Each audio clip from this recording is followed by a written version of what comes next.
आजकल कोई ऐसा घर नहीं होगा जहां बच्चे अपना ज्यादातर वक्त मोबाइल में बिजी रहकर न बिताते हैं।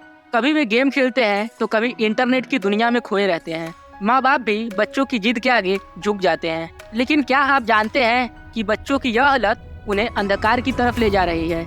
इसका ताजा उदाहरण नीदरलैंड की एक कहानी है। बारबरा जेमन नाम की महिला ने अपने 8 साल के बेटे के साइबर क्राइम में शामिल होने की चौंकाने वाली कहानी साझा की है। उनके बेटे ने डार्क वेब के जरिए AK-47 ऑनलाइन ऑर्डर कर दिया। बंदूक घर भी पहुंच गई। जब सच्चाई बारबरा को पता चली तो पैरों तले जमीन खिसक गई। बारबरा वर्तमान में मानव संसाधन विशेषज्ञ के रूप में काम कर रही हैं। उन्होंने एक इंटरव्यू में बताया था कि उनके बेटे ने कम उम्र में ही कंप्यूटर पर अपना ज्यादा वक्त बिताना शुरू कर दिया था। कम उम्र में ही उसने हैकिंग शुरू कर दी थी। वह बिना भुगतान किए चीजें ऑनलाइन ऑर्डर करता था, जैसे मुफ्त में पिज्जा। लेकिन यह छोटी चीज थी, लेकिन समय बीतने के साथ यह बदतर होता गया। जब भी बारबरा अपने बेटे के कमरे में जाती थी तो वह अपनी हरकतों को छुपाने के लिए अजीब कोड का इस्तेमाल करता था। उसने ऑनलाइन गेम के जरिए अपराधियों और बुरे लोगों से बातचीत की और अवैध धन लेन देन में उनकी मदद भी की। एक दिन उनके घर एक AK-47 बंदूक पहुंच गई।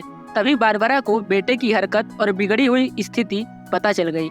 आखिरकार बारबरा ने बेटे को पोलैंड से बुल्गारिया भेज दिया। बारबरा ने बंदूक स्थानीय पुलिस को सौंप दी, लेकिन उसके बेटे के खिलाफ कोई भी कानूनी कार्यवाही नहीं की गई।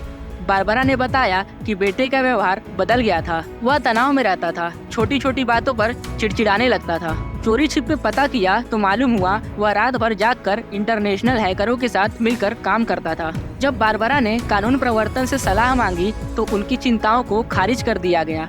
इसके बाद बारबरा ने खुद साइबर सिक्योरिटी के बारे में पढ़ने और सीखने का फैसला किया। इस समय वह डच पुलिस के साथ साइबर स्पेशल के रूप में स्वयं सेवा करती है। बारबरा का मानना है कि लैपटॉप और सेल फोन तक पहुंचना आसान होने के कारण बच्चों के लिए हैकिंग में शामिल होना आसान हो जाता है। वह सोचती है कि युवाओं को साइबर अपराध में शामिल होने से रोकना आवश्यक है, क्योंकि वे अक्सर नहीं जानते हैं कि क्या कानूनी है और क्या अवैध है।